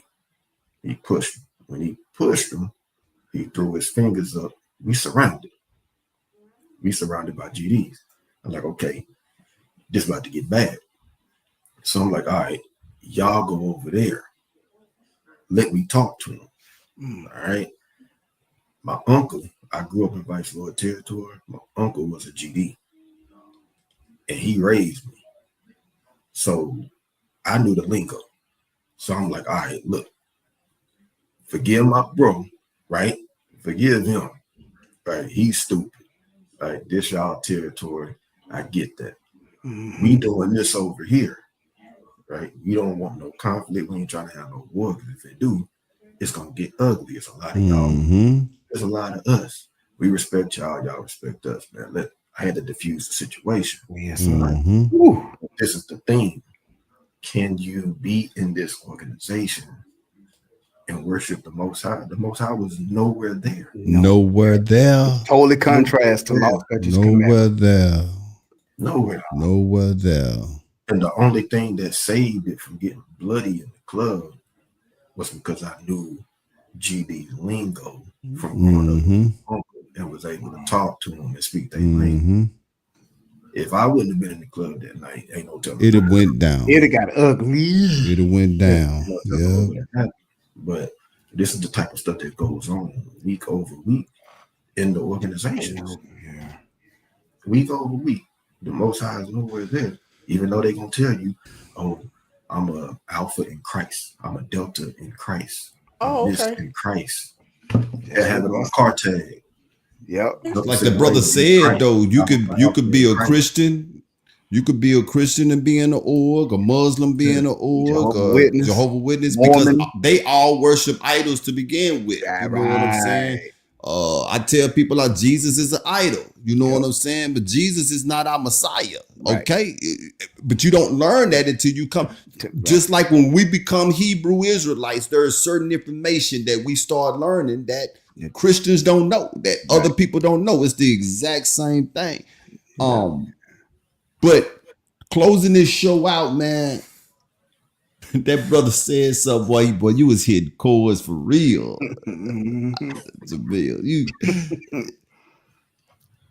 people don't realize that all of this stuff is the same. Yeah. Politics, what you got? Red and blue. And you lick, what side is the red on? What side is the blue on? They do the exact same thing all the way down to the T. They have been controlling us. They have taken us and put us in these different boxes, and none of these boxes that they have put us in means absolutely no good. And when they put us in these boxes, they expect for us to stay in those boxes. And then they'll create this box to make sure that the sheep stay in here. Your job is to make sure that they are there. AKA Stephen A. Smith, your AKA Steve Harvey's, your AKA, you see what I'm saying? This is what they do. This is what the thing of a gatekeeper is. But when you that one sheep that done found a way out, whether it was under or over or out, you a problem. You are a problem. Why? Because you was able to see on the other side that what's in here ain't it. How many homeboys do we know who have died inside of that gate? Man. How many homeboys do we know that's locked up doing time because they was inside of that gate and could not come out? But if that gate weren't for you, we got this here for you. If that ain't for you, we got this here for you. And it goes back to prove that they know who we are because they have no gates like that for no other nationality because they don't care. You can worship Buddha. You can worship Allah. You can worship all of them, but we can't let them Negroes worship the God of Abraham, Isaac, and Jacob. And the Most High is like, don't come over here with that foolishness. Can't do it, man. Come over here with that foolishness. I'm a jealous Allah. Yeah. I don't play that idle foolishness, man. Don't do that. My brother, man, we appreciate you, man, so much for coming on tonight, man. Dropping those words of wisdom. I would be remiss before we just close it down. Is there anything that you felt like we missed that we needed to take up on? And if so, you know, the floor is yours right now, Jaamell. But again, man, brother, I thank you, man. This has been real. No, man, I appreciate y'all, man. I think we had a good conversation, man. I think this will be enlightening for anybody. Yeah. Anybody who watched this. Man. Absolutely. Yeah. 100%. Yeah, I think you cleared up a lot of misconceptions, brought a lot of truth to light. And I think it was definitely edifying for me because, you know, it was definitely a great conversation, man. We appreciate it. Me as well. Yeah, me as well. But Nath was more quiet than I thought. I thought Nath was gonna come with a plethora of questions. Well, I was trying to be respectful of y'all's questions. I did have a ton, but we might have to do a part 2. I was about to say we might have to do a part 2 because I might have to do a part 2. I'm gonna hear about it tonight, Negro. You talk too much. One thing we didn't touch on, though, I will say, is about Kamala Harris and the Chucks and Pearls and how that went down. Yeah. That was one thing, because you were just talking about the politics, how the red and the blue. To me, that's like the highest game of the whole. That's what up the whole top. Yeah, whole different topic. So I think we could definitely have a part 2 and come back and see. Well, with that being said, man, what we got, but not.